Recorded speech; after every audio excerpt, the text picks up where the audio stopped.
তো তোমাদেরকে দেখেছিলাম শিব ঠাকুরের মাথাটা জোড়া হয়েছে।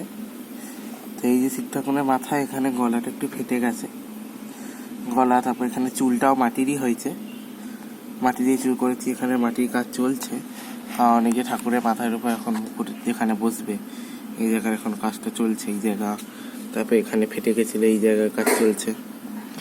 এখন এই দিকে যে অনেকটা বাকি আছে, এইদিকে যেটা ফাটা আছে ওই দিকে ফাটাটা এখনো বুঝতে হবে। তারপর কাপড়ের কাজ আছে। আপাতত এখানে কাপড় দিয়েছিলাম, এখানে কাপড় দিয়েছিলাম, আর এখানটা একটা কাপড় আছে, এখানে কাপড় আছে, যে অনেক জায়গাতেই কাপড় আছে।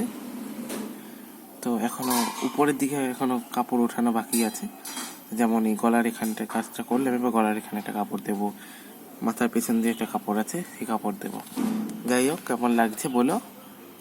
আর ঠাকুরের মাথাটাও আটকে নিয়েছি একটু, আর চোখগুলো কাগজে করেছি, কারণ আমি মাটি দিয়ে যেহেতু করতে গেছিলাম একটু আলাদা আলাদা হয়ে গেছে, ছোটো বড়ো হয়ে গেছিলো, উপর নিচে হয়ে গেছে, যার জন্য কাগজ দিয়েই চোখগুলো করেছি।